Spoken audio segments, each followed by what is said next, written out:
Yeah. And he was the master here at that time? He was the master here. Okay. Right. And, so we can check that. Well, hopefully, yes. I feel that is the most regular thing that happens in this room, is that all of a sudden the ignition of a full fire. Is it, with the fire starting, is it kind of a, almost, never heard of this before, but an apparition of a fire? Or is it a real fire? No, I feel that it's being caused to happen when the spiritual activity going on here. Okay. I mean, is that something you've come across before?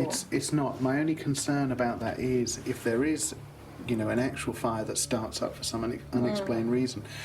Above there, as they've boarded up the chimney, so you've got wood on the top of there. So if an actual fire were to start, it would set all that wood alight. You know, it was something you'd hear a little bit more about in some of the accounts.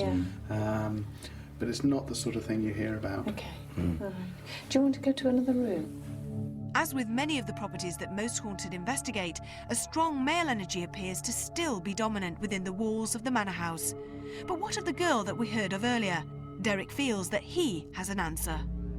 This is the area I talked about before with the little girl. Yeah. Just looking out of a window. Oh, this is the window. Yeah, there's not a window there, is there? No, but there used to be, yeah. Right. Yeah. And she's actually, if I just do this, I feel that she does this, you see. Right. And she's looking out the window and she's sobbing. She's waiting for a mummy. She's waiting for a mummy. Right. And so she manifests. I know her energy's still there. Cute little thing. Her name with her? Can you give me the name of this little girl, please? It's all right. It's all right. What? That sounds like a little girl, didn't it? Didn't it? Oh, God, you frightened the life out of me. It's just sitting there. Oh, my I was just about God. to say, there's a cat behind you. The cat. Oh, my heart. You know what? Oh, God, I thought it was a child. So did I. Oh, yeah. I thought, Yeah. oh, my God. Yeah. Pussycat. Go on, Sam, again. He just said a moment ago before this cat's just, you know, come along, bless it, that Sarah was well loved by the poor maid that was slain here.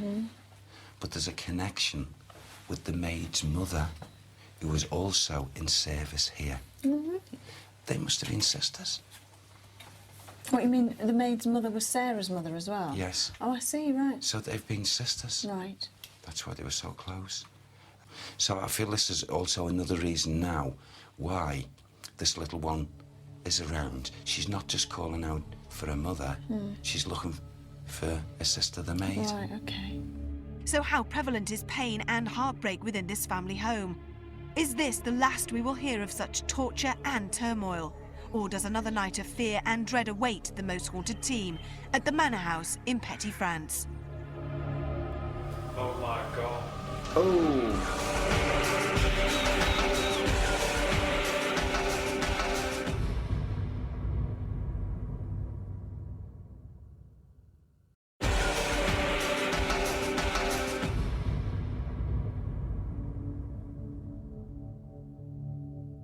Nestled away in South Gloucestershire, the Manor House at Petty, France appears to have hosted one particular crime that opposes the building's rich political and literary past.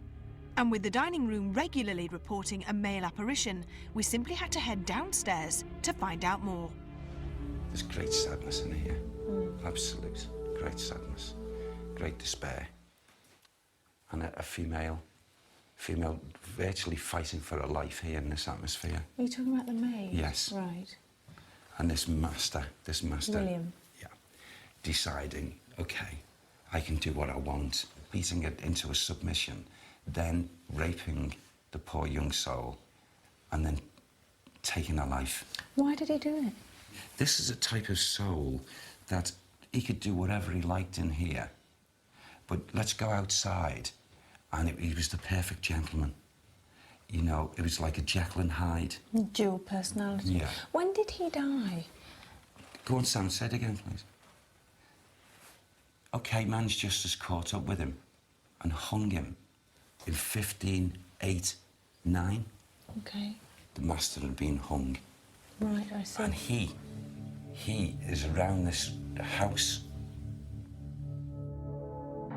Despite such murderous tales, we had to admit that so far the bright exuberance of the manor house didn't appear to hold too many fears. So perhaps a switch into night vision would help to send a shiver through the crew as David Wells began his reading of the upper floors in the same attic room where an old lady is said to sit on the edge of the bed.